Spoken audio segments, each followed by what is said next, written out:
less than a week, voters in Huntsville will decide municipal elections. Several seats are on the line. Thanks for joining us tonight. I'm Ben Hoover. And I'm Tamika Alexander. The race for the District 1 seat is heating up by the hour. News 19's Emily Moser brings us a closer look at the candidates fighting for your vote.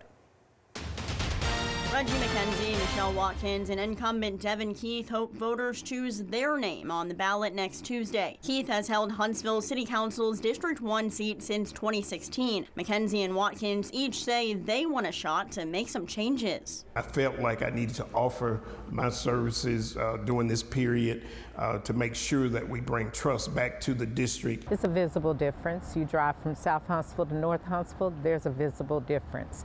And there shouldn't be a visible difference. I did reach out to all three candidates in this race, including Devin Keith, on multiple occasions. A member of his campaign staff told me he was unavailable on all 3 of the days that I requested for an interview. Watkins and McKenzie say they want to attract people living across Huntsville to District 1. We need some economic development in North Huntsville. We need to have some nice restaurants, some shopping, some different eateries. Places of destinations, and I talked about that over and over again. I talked about Northern Lights would be a place where not only just District 1 residents, but all of Huntsville can come to and enjoy. In a statement to News 19, Keith said in part that he doesn't necessarily believe incumbency in and of itself is qualifying for an individual to serve, but that it does indicate that he knows the job well. Throughout the campaign period, each of the candidates has jabbed at their rivals on trustworthiness and integrity. Exactly 1 year ago, on August 22nd of 2023, Keith pled guilty on 2 theft charges after being arrested in February of that year. Court records show Councilman Keith was sentenced to 2 years probation.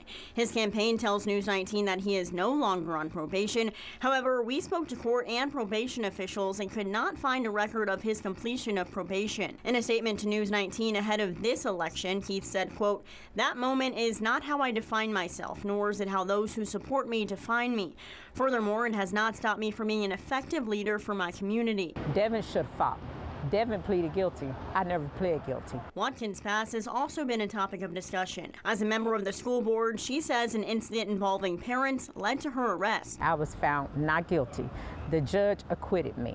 Watkins and Keith have both also accused candidate Reggie McKenzie of not living in the district. Reggie lives in Bishop Farms. That is not in District 1. According to property records, we found that McKenzie does own 2 homes. He confirmed this to News 19. I bought a second home and had that particular home. But I am a resident of District 1. I meet all the qualifications of all the other candidates, so I'm good. I am a District 1 resident. Property records show McKenzie owns 1 home in District 1 and 1 in Madison County. According to the city of Huntsville, candidates must live in the district at least 90 days before the election and must reside in city limits during their term in office. People who live in District 1 can vote on Tuesday, August 27th. Polls will be open from 7 a.m. until 7 p.m. In Huntsville, Emily Mosner, News 19.